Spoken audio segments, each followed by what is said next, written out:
Quel genre de petit garçon étiez-vous? Petit garçon, j'étais petit et un garçon. Non, j'étais un garçon assez calme. J'avais quand même la facilité à m'inclure avec mes amis. Donc, j'étais un petit garçon sportif surtout. Très, très sportif. Mais oui, petit et garçon et sportif. Il ne faut que toi, enfin partir pour faire nos rêves. Il faut partir car la route est longue, car la route est longue. Il ne faut que toi, on doit partir pour faire nos rêves. Comment le chant est-il entré dans votre vie? Est-ce que c'est en regardant votre père chanter? Non, c'est pas arrivé en regardant mon père. J'ai commencé à chanter, j'avais 17 ans. C'est un de mes amis qui avait un groupe de musique que lui, leur chanteur partait parce que je sais pas, ça fonctionnait plus. Puis lui, moi j'avais jamais chanté de ma vie, puis il m'a dit tu ressembles à ton père, tu dois avoir les mêmes cordes vocales que lui. Ah ouais, chante. J'ai chanté et il n'y avait pas tort finalement. Fait que c'est ce gars-là qui m'a fait commencer à faire de la musique à 17 ans, donc quand même très tard.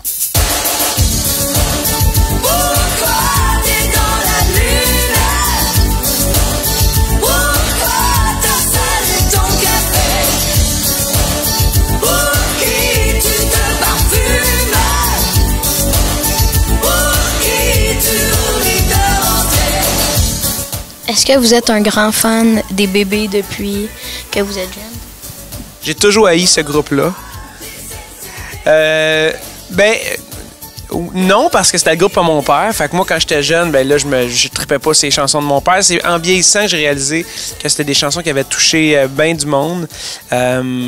Puis en les apprenant aussi, tu comprends la complexité, même si c'est la musique populaire, ben tu comprends la complexité des chansons. Puis c'est plus vieux que j'ai réalisé à quel point que c'était des chansons qui avaient touché les gens.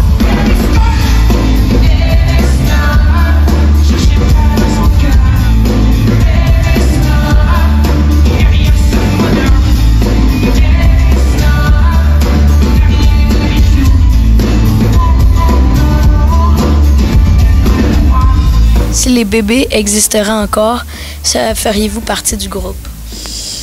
Probablement pas parce qu'il y aurait un autre chanteur, mais probablement qu'on ferait des trucs professionnels ensemble, ça c'est sûr.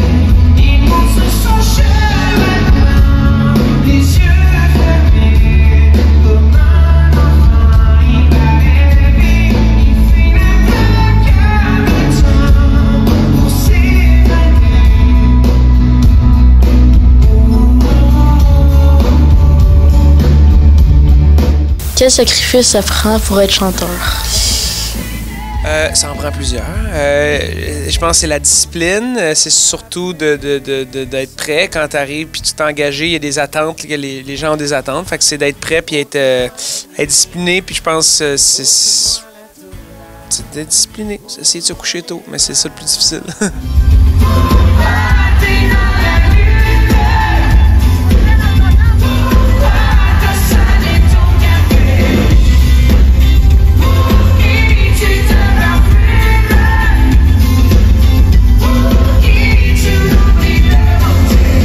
Quelle est la chanson qui va procurer le plus d'émotions quand vous la chantez? La chanson, je vais dire une chanson qui s'appelle Je tends les bras dans ce spectacle-là, qui est une chanson, c'est la chanson préférée à ma mère, fait que c'est sûr que ça vient toucher quelque chose de spécial chez moi. Quelle est la plus belle expérience que vous avez vécue en tant que chanteur?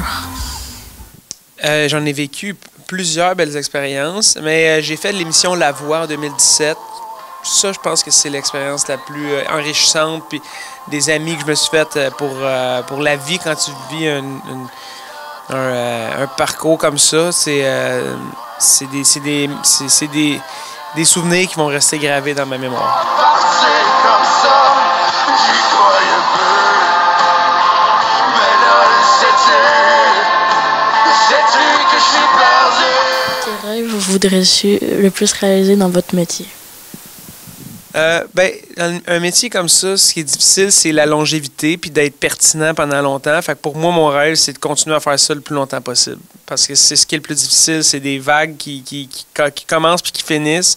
Mais c'est de rester pertinent. Pour moi, ça, c'est l'affaire qui est la plus difficile dans ce métier-là, c'est la longévité puis d'être pertinent. Fait que ce serait ça mon rêve.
Je serais pas sûre. Bac.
Bonjour, moi c'est Julie de Oliveira.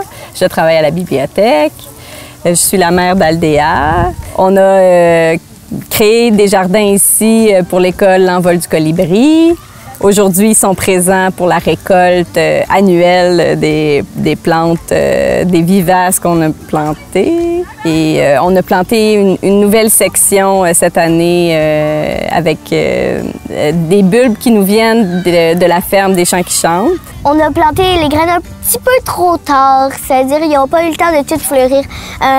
Je pense les doliques d'Égypte, ils se sont fait bouffer par les chevreuils. C'est que notre jardin était médicinal, c'était des plantes pour des tisanes, pour des projets de savon, d'artisanat aussi. Mais là, cette fois-ci, notre extension, nos bulbes de rhubarbe, dans le fond, c'est que il y a un club cuisine, donc les tiges vont servir au club cuisine. Mais les feuilles, c'est poison. On peut faire un insecticide naturel avec ça. Alors, c'est ce qu'on va leur montrer aux enfants. Les élèves de mon école sont en train de récolter la mélisse.